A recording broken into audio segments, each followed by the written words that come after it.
ಮಧುಗಿರಿ ತಾಲೂಕು ಆಸ್ಪತ್ರೆಯಲ್ಲಿ ವೈದ್ಯರಿದ್ರೂ ಸರಿಯಾಗಿ ಸಿಗದ ಆರೋಗ್ಯ ಸೇವೆ.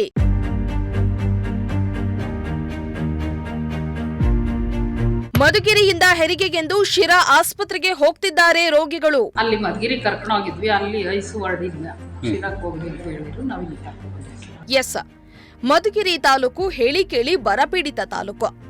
ಸಾಮಾನ್ಯವಾಗಿ ಬಡ ಜನರೇ ಈ ತಾಲೂಕಿನಲ್ಲಿ ಹೆಚ್ಚಿದ್ದಾರೆ. ಆದರೆ ಇಲ್ಲಿನ ಬಡ ರೋಗಿಗಳಿಗೆ ಉತ್ತಮ ಆರೋಗ್ಯ ಸೇವೆ ಕಲ್ಪಿಸಿಕೊಡಬೇಕಿದ್ದ ಸರ್ಕಾರಿ ಆಸ್ಪತ್ರೆಯೇ ಅನಾರೋಗ್ಯ ಪೀಡಿತವಾಗಿದ್ದು ರೋಗಿಗಳ ಹಿಡಿಶಾಪಕ್ಕೆ ಗುರಿಯಾಗ್ತಾ ಇದೆ.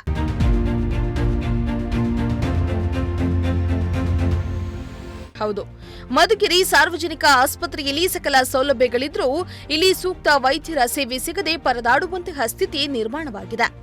ಹೆರಿಗೆಗೆ ಬರುವ ಮಹಿಳೆಯರಿಗೆ ಬಿಳಿ ರಕ್ತ ಕಣ ಕಡಿಮೆ ಇದೆ, ಮಗು ತಲೆ ಕಾಣ್ತಾ ಇಲ್ಲ, ಮಗು ಹೊಟ್ಟೆಯಲ್ಲಿ ಕರುಳು ಸುತ್ತಕೊಂಡಿದೆ, ಎಮರ್ಜೆನ್ಸಿ ಇದೆ, ತುಮಕೂರ್ಗೆ ಹೋಗಿ ಹೀಗೆ ಏನೇನೋ ಕಾರಣಗಳನ್ನ ಹೇಳಿ ವಾಪಸ್ ಕಳಿಸ್ತಿದ್ದಾರಂತೆ.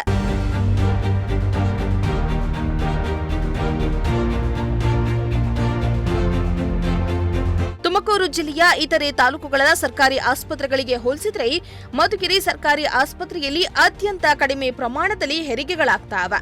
ಏಪ್ರಿಲ್ 2024ರಿಂದ ಜನವರಿ 2025ರ ಅಂತ್ಯದವರೆಗೆ ಮಧುಗಿರಿ ತಾಲೂಕು ಆಸ್ಪತ್ರೆಯಲ್ಲಿ ಕೇವಲ 159 ಹೆರಿಗೆಗಳಾಗಿವೆ. ಇನ್ನು ಕಳೆದ ವರ್ಷ ಮಧುಗಿರಿ ತಾಲೂಕಿನಲ್ಲಿ ಒಟ್ಟು 875 ಹೆರಿಗೆಗಳಾಗಿದ್ದು, ಇದರಲ್ಲಿ 716 ಹೆರಿಗೆಗಳು ಖಾಸಗಿ ಆಸ್ಪತ್ರೆಗಳಲ್ಲಾಗಿದ್ರೆ ಕೇವಲ 159 ಹೆರಿಗೆಗಳು ಮಾತ್ರ ಸರ್ಕಾರಿ ಆಸ್ಪತ್ರೆಗಳಲ್ಲಿ ನಡೆದಿವೆ. 80% ಹೆರಿಗೆಗಳು ಖಾಸಗಿ ಆಸ್ಪತ್ರೆಯಲ್ಲಿ ನಡೆದಿದ್ದು, ಇಲ್ಲಿನ ಸರ್ಕಾರಿ ಆಸ್ಪತ್ರೆಯ ಕಾರ್ಯವೈಖರಿಗೆ ಈ ಅಂಕಿ ಅಂಶವೇ ಸಾಕ್ಷಿಯಾಗಿದೆ.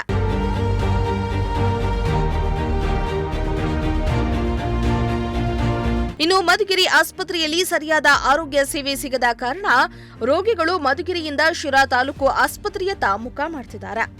ಇತ್ತೀಚೆಗೆ ಅನಿತಾ ಎಂಬ ಗರ್ಭಿಣಿ ಮಹಿಳೆ ಮಧುಗಿರಿ ಆಸ್ಪತ್ರೆಗೆ ದಾಖಲಾಗಿದ್ರು. ಆದ್ರೆ ಇಲ್ಲಿ ಮಗುವಿಗೆ ಅನಾರೋಗ್ಯ ಕಾಣಿಸಿದ್ರೆ ಸರಿಯಾದ ಐಸಿಯು ವ್ಯವಸ್ಥೆ ಇಲ್ಲ ಅನ್ನೋ ಕಾರಣಕ್ಕೆ ಶಿರಾ ಆಸ್ಪತ್ರೆಗೆ ಹೋಗಿ ಅಡ್ಮಿಟ್ ಆಗಿ ಅಲ್ಲಿ ಹೆರಿಗೆಯಾಗಿದೆ. ನನ್ನ ತಂಗಿನ 3 ಇಲ್ಲೇನೆ ಅಡ್ಮಿಟ್ ಮಾಡಿದ್ವಿ. ಒಳ್ಳೆ ಅನುಕೂಲ ನಮಗೆ ಚೆನ್ನಾಗಿದೆ. ಆದ್ರಿಂದ ಏನಿದೆ ಅಂತಂದ್ರೆ ನಮ್ಮ ಅಲ್ಲಿ ಐಸಿಯು ಇರೋದು, ಅದಕ್ಕೋಸ್ಕರ ನಾವು ಆಂಬುಲೆನ್ಸ್ ಮಾಡ್ಕೊಂಡು ಅಷ್ಟೇ. ಒಳ್ಳೆ ಅನುಕೂಲ ನಮಗೆ ಆಗಿದೆ. ಜಿಲ್ಲಾ ಆಸ್ಪತ್ರೆಗೆ ಹೋಗ್ಬೋದಲ್ಲ? ಜಿಲ್ಲಾ ಆಸ್ಪತ್ರೆಯಲ್ಲಿ ದೂರ ಅದು. ನಮ್ಗೆ ಇಲ್ಲಿ ಏನಂತಂದ್ರೆ ನಮ್ಗೆ ಇಲ್ಲಿ ಊಟ ತಿಂಡಿ ಎಲ್ಲ ವ್ಯವಸ್ಥೆ ಮಾಡ್ಕೊಂಡು ನಮ್ಮ ಅಕ್ಕಪಕ್ಕ ಊರಲ್ಲಿ ಹಳ್ಳಿಗಳು ಇಲ್ಲಿದ್ದಾವೆ. ಆದ್ರೆ ನಮ್ಗೆ ಇಲ್ಲಿ ಒಳ್ಳೆ ವ್ಯವಸ್ಥೆ, ನಮ್ಗೆ ಅನುಕೂಲ ಚೆನ್ನಾಗಿದೆ. ಹಾಸ್ಪಿಟ್ಲ್ ಒಳ್ಳೆ ಚೆನ್ನಾಗಿದೆ, ಡಾಕ್ಟರ್ಗಳು ನರ್ಸ್ಗಳು ಎಲ್ಲ ಸೂಪರ್ ಚೆನ್ನಾಗಿದೆ. ಆದ್ರಿಂದ ಚೆನ್ನಾಗಿದೆ, ಸಂತೋಷ. ಹೆರಿಗೆ ಆಯ್ತಾ? ಹೌದು. ನಾರ್ಮಲ್ ಏನು? ಸಿಸೇರಿಯನ್. ಯಾವ ಮಗು? ಎಂತ ಮಗು? ಗಂಡು ಮಗು. ಏನಾಗಬೇಕು? ಡೆಲಿವರಿ ಆಗಿರೋ ನಿನ್ಗೆ ಏನಾಗಬೇಕು? ಮಿಸ್ಸಸ್. ಇನ್ನು ಈಗಾಗಲೇ ಬೇಸಿಗೆ ಆರಂಭವಾಗಿದ್ದು, ಬಿಸಿಲು ಬಿಸಿ ಗಾಳಿಯಿಂದ ಹೆರಿಗೆಯಾದ ತಾಯಿ ಮಗುವಿನ ಆರೋಗ್ಯದ ಮೇಲೆ ವ್ಯತಿರಿಕ್ತ ಪರಿಣಾಮ ಬೀರ್ತಾ ಇದೆ.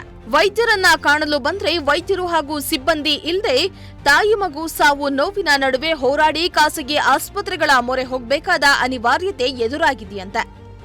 ಅದೇನೇ ಇರಲಿ, ಸರ್ಕಾರ ಆರೋಗ್ಯ ಸೇವೆಗೆಂದೇ ಕೋಟ್ಯಾಂತರ ರೂಪಾಯಿಯನ್ನ ವ್ಯಯಿಸ್ತಾ ಇದೆ. ಆದರೆ ಇಲ್ಲಿನ ಅಧಿಕಾರಿಗಳು ಮಾತ್ರ ಬದಲಾಗ್ತಾ ಇಲ್ಲ.